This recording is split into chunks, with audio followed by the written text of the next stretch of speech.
दोस्तों, जैसे ही जमल सोहा को जाओ यार की जान लेने की कोशिश करते हुए देखती है, उसके पैरों तले जमीन खिसक जाती है। उसे अपनी आंखों पर यकीन नहीं होता। वह घबराकर तुरंत सोहा के पास दौड़ती है और उसे पीछे खींच लेती है। गुस्से और दर्द में वह सोहा को एक जोरदार थप्पड़ मार देती है। जमल चीखते हुए कहती है, सोहा, तुम्हारा दिमाग खराब हो गया है क्या? तुम उस इंसान को मारने की कोशिश कर रही हो जो तुमसे अपनी जान से भी ज्यादा मोहब्बत करता है। थप्पड़ पड़ते ही सोहा जैसे होश में आती है। उसकी आंखों से आंसू निकल आते हैं। वह रोते हुए कहती है, जमल, मैं भटक गई थी। मैं ये सब नहीं करना चाहती थी। मुझसे बहुत बड़ी गलती हो गई। लेकिन उस वक्त जमल का गुस्सा शांत नहीं होता। वह सोहा को धक्का देकर पीछे करती है और कहती है, अगर मेरे भाई को कुछ भी हुआ तो मैं तुम्हें कभी माफ नहीं करूंगी। इसी दौरान पुलिस भी वहां पहुंच जाती है। सोहा घबराई हुई खड़ी होती है। उसे समझ नहीं आता कि उसके साथ क्या हो रहा है। जमल इंस्पेक्टर से कहती है, इसे गिरफ्तार कीजिए। इसने मेरे भाई की बेहोशी का फायदा उठाकर उसकी जान लेने की कोशिश की है। मैंने अपनी आंखों से सब देखा है। पुलिस बिना देर किए सोहा को अपने साथ ले जाती है और दूसरी तरफ जमल और जारा जावियार को अस्पताल लेकर पहुंचती हैं। अस्पताल में डॉक्टर जावियार का इलाज शुरू कर देते हैं। काफी देर तक इलाज चलता रहता है। आखिरकार कुछ घंटों बाद जावियार को होश आ जाता है। होश में आते ही उसके होठों पर सिर्फ एक नाम होता है।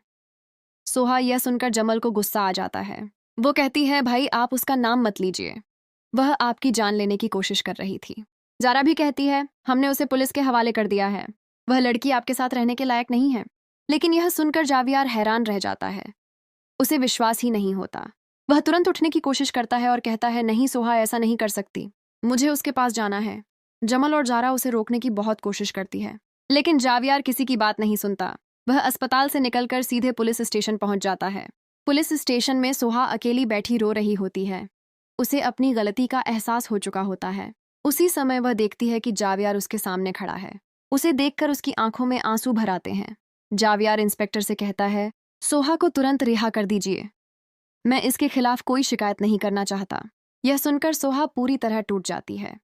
जिस इंसान को उसने सबसे ज्यादा तकलीफ दी थी, वही आज उसके लिए खड़ा था। पुलिस सोहा को छोड़ देती है। बाहर आते ही सोहा रोते हुए जावियार के सामने हाथ जोड़ देती है। वह कहती है, मुझे माफ कर दीजिए। मैंने आपकी मोहब्बत को समझने में बहुत देर कर दी। आपने हर हाल में मेरा साथ दिया और मैं आपको ही तकलीफ देती रही। जावियार उसकी आंखों में देखता है और कहता है, अगर तुम्हें अपनी गलती का एहसास हो गया है तो मेरे लिए यही काफी है। ये सुनकर सोहा रोते हुए जावियार के गले लग जाती है। आज पहली बार उसे एहसास होता है कि सच्ची मोहब्बत क्या होती है। वह दिल से जावियार को अपना लेती है और यहीं से दोनों की जिंदगी में से एक नई शुरुआत होती है। वीडियो पसंद आए तो लाइक करें और चैनल को सब्सक्राइब करना ना भूलें।